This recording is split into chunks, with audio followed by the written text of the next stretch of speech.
Tony, you've just been announced as Director of Football here at AFC Greenwich Borough. Congratulations. Thank you. You've clearly had numerous offers from clubs at higher divisions. Yeah. So why was now the right time to accept a Director of Football position at Greenwich Borough? I mean, I've had 5 or 6 offers. And, if someone always is good enough to ring me, and I always will sit and listen to them, and it's just sort of evaluating that particular offer and seeing whether that's something that I want. And ultimately, the thing that appeals to me, this is not financial. I've never taken a penny for this role.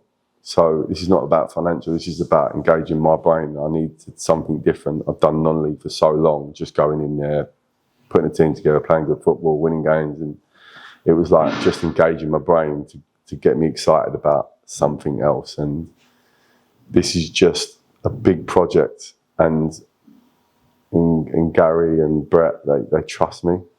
And it's having value. And I've always been frustrated with non-league clubs because I don't think they... for instance, when I was at Crown, I set the youth team up. We were producing player after player after player into the first team. When we won the league, the boy who got golden boot was come for our youth team at 17. I look in non-league; they're all still coming through. I think most clubs, non-league clubs, have got a ceiling, and you're never going to go above your ceiling because you have a major sponsor or a guy putting money in. The moment he does that, he pulls out. You ain't got much left, or you get to the ceiling and that person can't put more money in. But I strongly believe we won the league at Cray with not the biggest wage, but we had probably top 10. But I could build it out with the best youngsters and develop them. So youngsters just want an opportunity. They don't want big money. So you can balance that out with having first team players, but also the best youngsters coming through and merging them all with good senior players, and you can really build out from there. And I think so many non-league clubs miss the trick with that. They just don't commit to that enough. And I just know the frustrations I've found with all different things from non-league. Every club I've been at, I could tell you a frustration where I don't think they've got it right and they're not listening to me what I'm trying to tell them. Well, here I can help shape it how I feel it's right. And I have conversations with Gaz and Brett, and I say, look, I think this will be a really good idea if we do that. We've already done some really good work that's going to help shape this football club. I'd already walked into an amazing infrastructure. This is not me. There was already 60 youth teams there. There was already unbelievable young coaches here. But imagine if we build on that. Because most non-league clubs, their structure's this thin. It's one guy putting money in, or one big sponsor. Our infrastructure is this big. And we're building, I want to keep building it out and make it even bigger and bigger and bigger. So when we've got planning permission in 2 weeks' time, to get planning permission. And if we get that, it's the next phase and what that can bring. It's a fast-moving football club. So can you tell us about that vision? What's the 5-year vision for Greenwich Borough that you're going to take us on? Yeah, so the vision is, for me, is that to improve what we've already got. So uplift the coaching, improve the coaching, give them more support, make sure the sessions are even better than what they are now. Listen to the guys here, what their frustrations were, which I did. What is the frustration is because all our teams produce really good players, they constantly losing players to pro clubs. Okay, so how can I address that?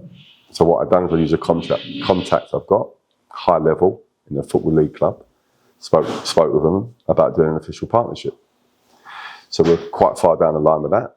We're going to arrange a meeting in the next week or two where senior members of Greenwich Borough will go to the training ground and they'll meet senior members of that Football League club, and we'll put an official partnership in so we can have an element of control and also a beneficial of that all the money they're investing, because every 11-a-side age group in this boys' side have a paid coach. So they're not having just dads doing it, they're having real good coaching, so we're developing these players. And we want to develop them for our first team, but if they're above that, then of course we want them to go on to pro clubs, but we also want to be recognised for the work they're doing, and that's what we're going to put into place. So we feel it's a huge, great partnership for both sides, because this club's going to get first refusal on our amazing, talented players, but we also get a kickback from that in terms of financially looked after, and if the player goes on and plays first team football, even more and more. So I think it's a potential groundbreaking partnership, which is very few grassroots clubs can have. And I think it'll be great for our staff as well. So I think there'll be a crossover with the staffs. We've got some really good ideas. We're also looking at when the players do go into pro clubs, the amount of times you see these grassroots kids that go into pro clubs and mums and dads, they don't know about what's the next behaviours and support network. So we're also talking to another company about supporting our players when they leave here to go pro clubs, offering them that support and that professional advice, and also allowing them to come back in with us if they need confidence or extra sessions, and one of our coaches will deliver it as a one-to-one, so that aftercare to give them the best opportunity to go on and be a pro. So we're putting that in place as well. Really good conversations, quite far down the line with that. So that's the detail that I'm going to try, what I'm trying to bring in the club. So already adding to the really good stuff we've got, but just polishing it even more and making sure we can continue to produce our best players for our first team, support that first team, recruit for that first team when we feel we need it, which I have done. Listen to the managers, be on the other end of the line if they, if Reece or Villa want to give me a call and they're not sure about something or tactically or whatever, just if they need me to go in, like Saturday I'm going in, I'm going to deliver a session. So just be around, and hopefully when everything calms down on the initial rush of the first team, I can sort of step back a little bit from that, and then maybe sort of try to get more into the youth structure and get to know the managers and the coaching and listen to their stuff, their frustrations. If there's anything in there that's frustrating them that I can maybe take away and try to make it better for them and support them a little bit more. So it's just, at the moment, I would say we're firefighting at the moment because we just got, we found out we're in the pyramid and it was a mad rush. We didn't have a first team. And we had like 6 weeks to put his first team together, and it's full credit to Reece, Beardo, Gads and everyone. The fact that they've not only put a first team together, they've also top of the league and unbeaten. It is amazing achievement what they're doing, and I know how much hard work's gone in. It was a mad scramble. It was an absolute, and anyone who see our very first pre-season game, you wouldn't have thought that we were going to be top of the league because it wasn't great, but we've constantly, every single day we're getting better. Every single day the first team gets better. Every single day we're looking more of a side. Every single day we're constantly looking to recruit. I still think we're about 2-3 away, which hopefully I've got another one coming in. We're only going to go one way. We will get stronger. As the season goes on, we'll get stronger. We will finish like a train. We're actually way ahead of where we thought we'd be.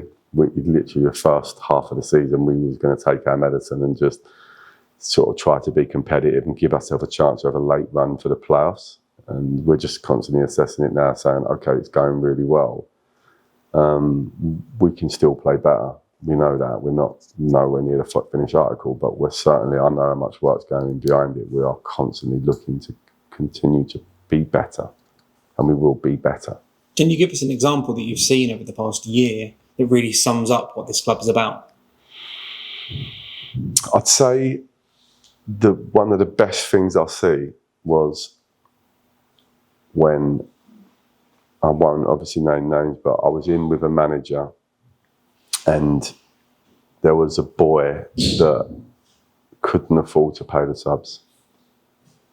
And he said, we might have an issue here, Mum's phoned us and said that they just simply don't have the money, and it got filtered back to the club and it just got dealt with so quickly. It doesn't matter. Like the club will support that. And I just thought the fact it wasn't even an issue, it was just, don't worry about it. He can continue to play football. And I think for football shouldn't just be for the kids who can afford it. I think football should be for everyone. But I think across the board, they are, I believe, above a grassroots team. In terms of that, there's very few grassroots teams that the kids are getting the coaching that these kids are getting, and that's why I'm not shocked. If you actually look at the top end of our grassroots, look at the 15s and 16s. Both won the league Saturday, Sunday. 16s were national finalists, 15s were national champions, Kent Cups, London Cups. The higher they get towards the end of their development stage, the better they are, and they're just running over teams. And at the top of the league. And now, rather than hit the ceiling, we've now got a hatch door and go, okay, we'll go into the first team now. And I think I've coached the 16s and I coached the 15s. And I would say, honestly, I think there's about 15, 16 in them two age groups that will go on and play a really, really good level of football. I mean, I can see it because obviously I've spent a lot of time in non-league football. So I watch these kids and I'm coaching, I'm thinking, it's almost like there's a number above their head thinking, yeah, he could play step 3, he could play step 4. I can see it clear as day. And I can see how quickly they're developing. So I'm more excited. I said it to the players actually, the 15s. I said, you know what I'm most excited about? When you boys get to 16 years old and you can play non-league football. Because I'm going to be bashing the door down to get as many of you in. And there's 25 of them signed over the 2 days. And I would honestly say there's 12 of them that will go on and play crazy levels of football. There's probably 4 or 5 of them that I'll be shocked if they don't play football league. They're that good. They're that good. And I think the 16s are the same. There's boys in there that are so, so good. So I think the future is extremely bright, extremely bright. And I popped in to watch the 14s training and they've recruited really well this year and the coaching, Neil Harper's doing brilliant with them and Kingy. They look super strong as well. So, I mean, you've only got to look at the conveyor belt, how it all starts. I mean, you've got Rondos, which is the connection to the club. You know, they start 4 till 7, age 4 till 7 years old. And I watch their sessions sometimes and I can't believe I'm watching a 5-year-old, what he's doing with the ball, the coaching they're getting. And then when they finish the 7, they come into our under 7s, under 8s, under 9, off they go. So they're already starting off the foundation of like unbelievable technical ability and they just go on a journey. And that's why all our teams are strong. They just produce so many players. And our biggest problem is pro clubs taking them all, which is fine. But what we're going to put in place now is we have protection over that. So many people phoning me saying, why are you going to the Step 6 club? Like, they couldn't get their heads around it. And once you're in the building, I know what's coming. I remember Maidstone in Step 6. I played against Maidstone in Step 6. And they were once they got their ground, they were a juggernaut that went through. I played against Dartford when they were bottom of Step 4, ground sharing with Grayson and Northfleet, with 150 people there. When they got their own ground, with their infrastructure, they went through the leagues. I believe this is about to happen here. 100% believe that. With their infrastructure and the planning, we have a great day in 2 weeks' time. The moment that ground starts getting built, I think they'll run through because the sheer number of quality they've got in the building and then the people here are unbelievable. So for me, it's get on now before this train goes. Because once it goes, it will be a runaway train. And I've told everyone this. I've told everyone, you look around this ground, this is like a training ground, Football League training ground. It's massive. Unbelievable pitches, gym going upstairs, underfloor heating in the changing rooms. Like, it's coming like a train. So for me, you can be a part of it. I would advise everyone to be a part of it. Pay coaches, high-end coaches, even in the scholarship programs, you've got ex-Football League coaches, ex-Football League players coaching. It's one of them ones where if you blink, if you come away from here for 2 weeks and you come back saying it's moved on, it's a very, very fast-moving football club. So this will be a runaway train. I've got absolutely no doubt. I've done a talk with the first team about 2 months ago and I sat with them and I said, don't abuse this. Don't think you're at some like Step 6 club and you can just miss training or whatever, because if you give this opportunity up, you will regret it. We believe in loyalty. You're loyal to us and you commit to us and you develop. You can be here for the next 10 years. You can come on this amazing journey. I actually give them an example of when I played Dartford and they were down the bottom and they had 2 young wingers who I knew they'd come through the youth system at Thamesmead. And they both stayed. And I switched the TV on 4 years later and it was on BT Sport and they were playing Luton, Dartford versus Luton at Luton, a league game, and Luton won and he got man of the match and he went to Crystal Palace the next day.